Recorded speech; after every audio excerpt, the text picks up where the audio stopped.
Assalamualaikum warahmatullahi wabarakatuh. Sahabat saudara, jumpa lagi dalam Berita Aceh. Bersama saya Adila Hriatul. Sejumlah berita menarik akan kami sajikan untuk Anda. Dan berikut 3 berita utama hari ini. Sejumlah warga Cotgire Aceh Utara menggeruduk perusahaan sawit negara lantaran dituding berlaku kasar terhadap seorang anak di bawah umur.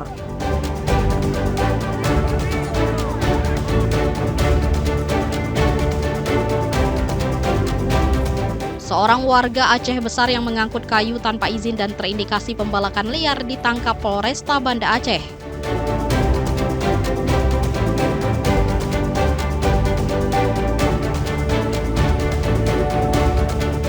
Sebuah perusahaan pemegang hak siar video.com menyosialisasi hak siar pertandingan sepak bola ke sejumlah pemilik usaha di Banda Aceh.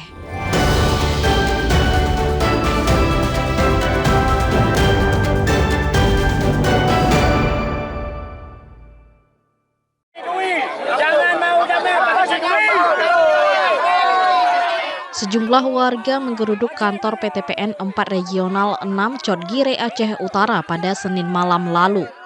Massa mendatangi kantor perusahaan sawit milik BUMN ini lantaran marah akibat seorang anak mereka dituduh mencari sawit dan diperlakukan kasar. Dwijo Warsito bersama warga mendatangi kantor PTPN untuk menuntut tanggung jawab perusahaan atas perlakuan kasar terhadap anaknya yang berinisial BN. Ia menyayangkan perlakuan kasar terhadap puteranya yang masih berusia 10 tahun. Suasana pun sempat memanas saat massa menuntut agar manajer dan salah satu asisten kepala bernama Agung dipecat. Meski mediasi sudah ditempuh, namun pada Selasa siang hingga sore massa kembali menggelar aksi. Kali ini di halaman kantor PTPN 4 Regional 6 di Cotgire. Kalau anak saya pribadi, dia cuma dianiaya. Dianiaya di apanya? Iya itu, dipukul. Ada bekas pukulan? Ada, udah kami visum tadi malam. Udah Oke. kami visum. Tadi malam langsung kami visum. Setelah itu anak saya suruh angkat sawit itu suruh lari. Di bagian mana dipukul? Ada di pipinya. Masih ada bekasnya? Masih, sudah ada visumnya. Itu dulu katanya nyolong sawit. Katanya motong pakai pisau. Ternyata kami lihat di sini, mana barang buktinya. Tandanya itu kemarin. Nah saya minta sama mereka, kalau anak saya mencuri, mana buktinya? Ada nggak waktu itu anak saya, waktu nampak di video, lagi potong pakai pisau? Anak saya kan kecil, batang sawit kan tinggi. Gimana caranya dia potong pakai pisau? Akal logika lah, ini anak-anak loh. Sementara itu, Polres Aceh Utara menyatakan belum menerima laporan dari Dwijo Warsito atas dugaan penganiayaan anaknya. Sampai saat ini ayah korban daripada si anak juga tidak membuat laporan secara resmi. Ya tentunya sampai saat ini Polres Aceh Utara tidak pernah menerima adanya aduan kepada orang tua korban. Kita juga sudah menyampaikan negara kita ini berdasar hukum, tentunya kita menjunjung tinggi penegakan hukum ya. Sementara itu, seorang petugas pengamanan dari perusahaan tersebut membantah bertindak kasar terhadap BN. Ia mengakui bocah itu dipergokinya sedang mengangkat satu buah sawit, bukan dikasari seperti tudingan orang tuanya. Cuma habis itu kan kami pegang dia, yang satu rekannya lari. Nah, lari satu rekannya, kepeganglah yang dia. Jadi habis itu saya bawa yang pertama ke pos Kampung Tempe, dari pos Kampung Tempe saya naikkan kereta bawa sampai ke pos ini. Nah, yang lain nggak ada, cuma itu aja dari saya. Katanya anaknya ditelanjangin, diarah itu gimana? Oh enggak, memang dia itu dari ini pengakuan dia nyebrang dari sungai, memang dia nggak ada baju. Yang lain tuh nggak ada. Dia memetik. Kasus ini masih diupayakan penyelesaian secara kekeluargaan agar warga bisa kembali hidup berdampingan dengan perusahaan. Tim Liputan melaporkan dari Aceh Utara. Mana mediasinya? Masyarakat Banda Aceh telah mengungsi dikarenakan ada bau busuk. Keluhan sejumlah warga yang mengaku sesak usai menghirup gas H2S yang diduga akibat kebocoran pipa sebuah perusahaan migas belum juga berakhir. Akibatnya sejumlah warga Panton Raya T, Kecamatan Banda Alam, Kabupaten Aceh Timur memilih mengungsi. Sejak hari Minggu, sejumlah warga Gampung Panton Raya T ke halaman kantor Camat Banda Alam. Sebanyak 80 kakak atau 200 jiwa mengungsi akibat tak kuat lagi mencium bau menyengat yang ditengarai berasal dari sumur gas milik PT Medco Edan P Malaka. Mereka mengungsi secara mandiri dibantu pihak perusahaan atau Pemkab setempat. Warga sudah tidak tahan lagi tinggal di kawasan yang setiap hari terpapar bau menyengat. Kamu keluhan, kamu kena racun kali 3-2 go. Kamu hanapat mengadu. Kamu pegang lemiko hana mau bayar racun. Sementara kamu dalam keracunan. Pihak yang jaga ide keamanan baten pegang racun, dipegang hana bekerja. Meski tanpa mendapatkan pelayanan, mereka masih tetap mengungsi di halaman kantor Camat Banda Alam. Warga nekat tidak mendapatkan bantuan daripada tinggal di kawasan yang dinilainya sudah tidak nyaman. Saat dalam pengungsian, salah satu warga bernama Lenawati harus dilarikan ke rumah sakit diduga keracunan.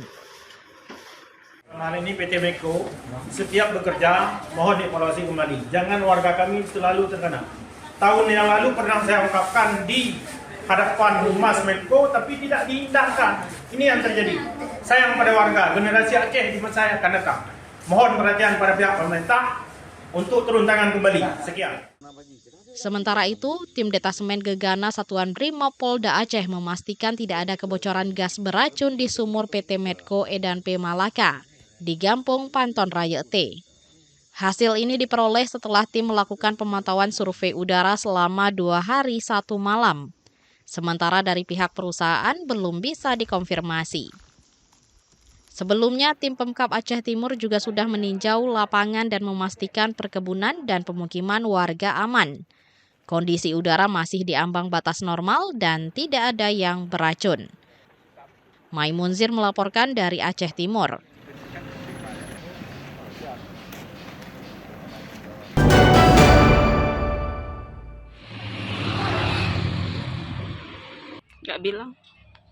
Sejumlah tenaga honorer di Kota Langsa diusulkan menjadi PPPK paruh waktu.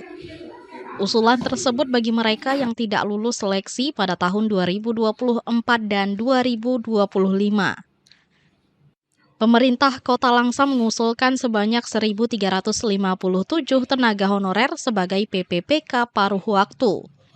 Mereka yang diajukan masih terdaftar dalam database Badan Kepegawaian Negara sehingga masih terbuka peluangnya.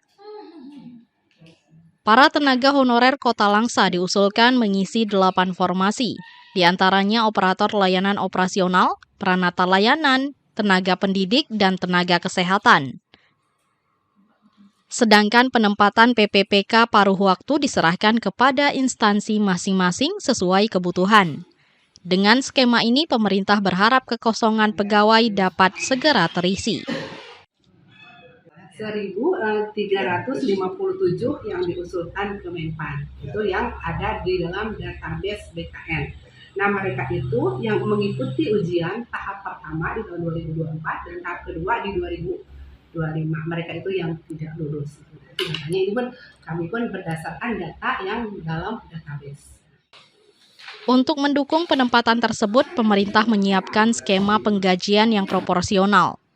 Gaji PPPK paruh waktu akan disesuaikan dengan jam kerja, kemampuan anggaran daerah, serta mengacu pada gaji yang pernah diterima sebelumnya. PPPK paruh waktu memiliki jam kerja lebih fleksibel sehingga penghasilan yang diterima juga sesuai pekerjaan.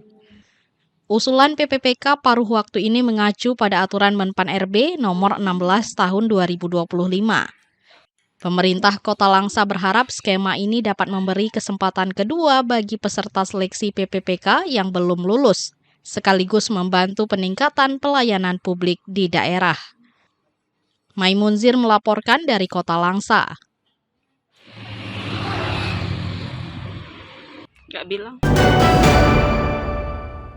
Sudah berapa kali beliau ini bawa gitu Jadi terkait masalah itu, Seorang warga Aceh Besar berinisial I berusia 61 tahun ditetapkan sebagai tersangka pembalakan liar setelah kedapatan mengangkut kayu tanpa dokumen resmi di kawasan Blang Bintang Selasa 19 Agustus 2025. Penangkapan bermula dari patroli rutin polisi yang menemukan satu truk mencurigakan sedang melintas. Saat dilakukan pemeriksaan, petugas mendapati kayu berjenis mudang balu atau rimba campuran sebanyak 13 batang atau setara 7,7 kubik tanpa satupun dokumen resmi. Tersangka mengaku membeli kayu tersebut seharga Rp800.000 dan berencana mengolahnya menjadi papan untuk dijual ke Panglong di Banda Aceh dengan harga Rp2,5 juta per kubik. Kasat Reskrim Polresta Banda Aceh AKP Donna Briadi mengatakan akan menelusuri jalur distribusi kayu ilegal ini, termasuk mengklarifikasi panglong-panglong yang diduga menjadi pembeli hasil pembalakan liar. jadi untuk kayu ini, menurut keterangan tersangka dan sudah kita lakukan koordinasi ataupun pemeriksaan terhadap ahli, memang kayu ini berasal dari hutan lindung seperti itu, yang berada di Kabupaten Aceh Besar. Jumlahnya jadi ini apabila kita kubikasikan, di sini jumlahnya terdapat 7,7 kubik seperti itu. Mendang balu ataupun kayu keras ya, kalau kita sering sebutnya, sembarang keras. Atas perbuatannya tersangka dijerat pasal 88 ayat 1 huruf A jungto pasal 16 Undang-Undang Nomor 18 Tahun 2013 tentang pencegahan dan pemberantasan perusakan hutan dengan ancaman hukuman 5 tahun penjara dan denda maksimal Rp2,5 miliar. Mufti Tamrin melaporkan dari Banda Aceh.